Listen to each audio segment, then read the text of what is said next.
Gabriela Ubayez, thank you for joining us here at New Mexico in Focus. Thank you for having me, Russell. So, New Mexico Voices for Children, they have this annual Kids Count report. It monitors our child poverty annually.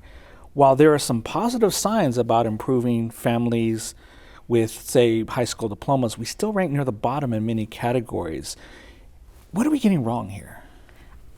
Thank you for that question, Russell. I think that the Kids Count report doesn't tell us a full story, and it tells us a very important part of the story at the same time.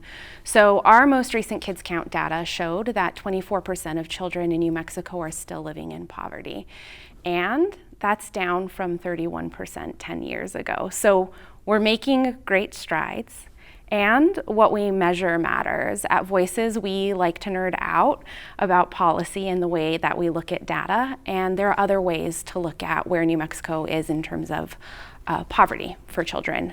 One of those ways is the supplemental poverty measure, and when we look at that, we're actually at 10%, and that's because of the really robust income support programs that our state has enacted recently. Income support programs, nerding out, love this, but we often hear critics of reports like these say, oh, let's not compare New Mexico to other states. Let's just dismiss the data. What are the dangers when we say that? Let's just dismiss the data. New Mexico is so unique.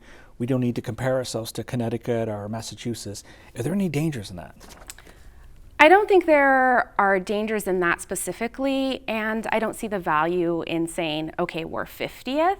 I think we need to look at the individual data sets and understand sort of what policies and systems are resulting in those outcomes, and look at them both in discrete ways but in interconnected ways.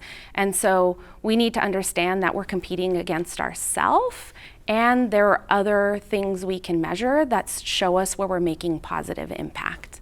We often ask the educational system to fix everything when we're not dealing with poverty.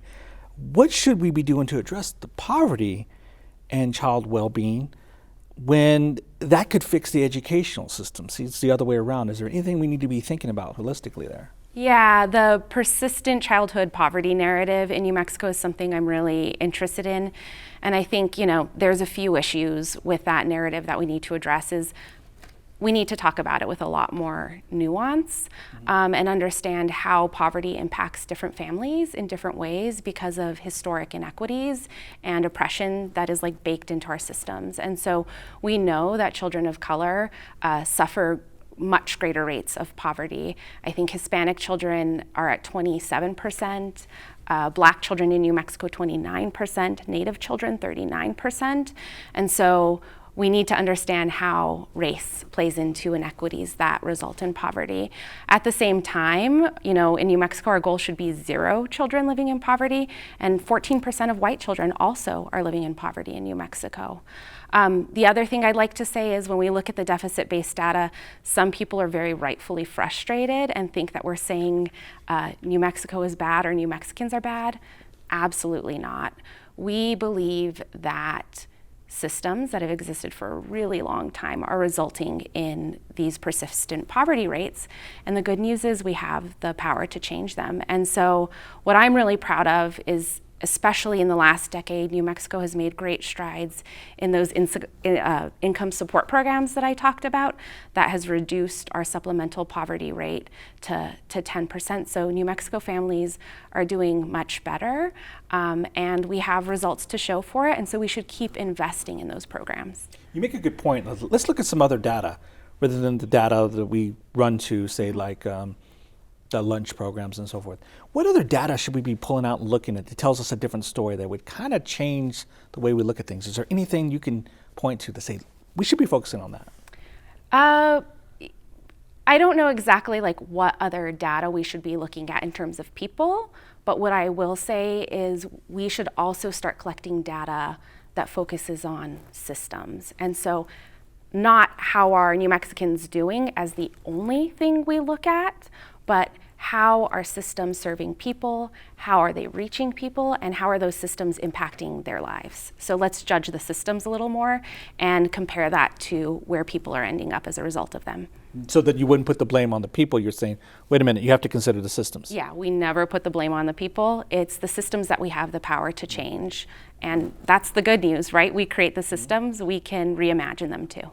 That's a good point, but how can we measure those systems? Because we could go a lot of different. You can measure the school districts, measure agencies. What could we do to measure some of those? Yeah, I mean, so New Mexico Voices for Children has this reputation as a tax and budget policy organization, which I really love. It's very nerdy, and it's maybe something that people don't immediately care or think about when they think about improving New Mexico. But that's a big one, right? Addressing wealth inequality and who pays into the system and how is a big part of what we should measure.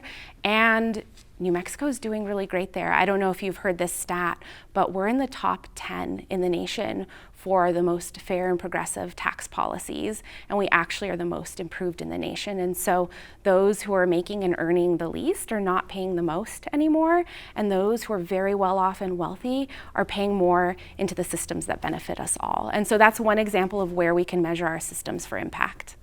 Since the 1960s, efforts to fight inequality centered around anti-poverty initiatives. But there's a new movement let's start talking about building wealth, financial literacy. Where do you come out on that? So that's my jam. My background is in wealth building.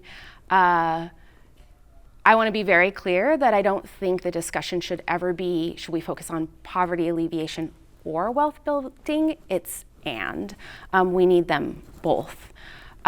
Wealth building, the difference is that it's not just about meeting people's immediate needs so they can survive, but it's about giving them the infrastructure and dignity to make their own decisions. What that looks like in policy are things like baby bonds, access to affordable credit, free college tuition, access to affordable childcare, and things that allow people to build financial stability and advance their lives on their own terms with support from our state government. And so this is not bootstraps, right? This is how do we use state government to give people dignity in making their own financial decisions that improve their lives. Now, you're from the South Valley. You're a product of the South Valley, and yet you went to college out of state. Yeah. What are we missing to give other South Valley young women like yourself the same resources to think about higher education in other states? Because some folks say, you got lucky, you get into a program, right? The world helped you out some ways. But that's not how it works. How could we talk to some of those other South Valley girls today and say, no, you can follow in Gabrielle's footsteps and go to school in California or think about Yale? What are we doing? Yeah, thanks for that question. I will proudly claim the South Valley.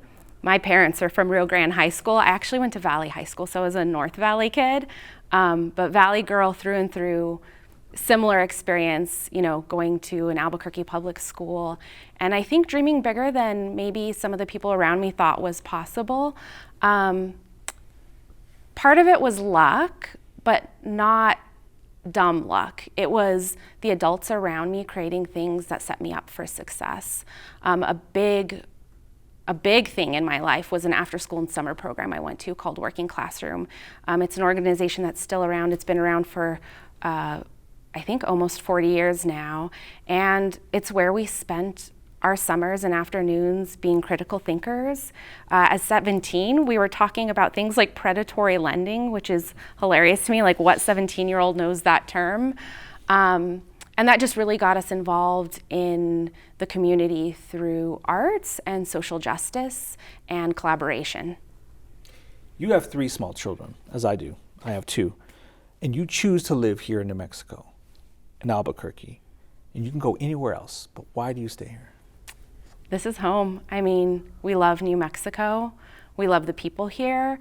And I know that both my husband and I really feel like we owe our hearts and our labor and our vision and our willingness to collaborate with others to make New Mexico the best place to be a kid, because it's the best place to be a teacher, a doctor, a care worker. That's how we get to make New Mexico the best place to be a kid.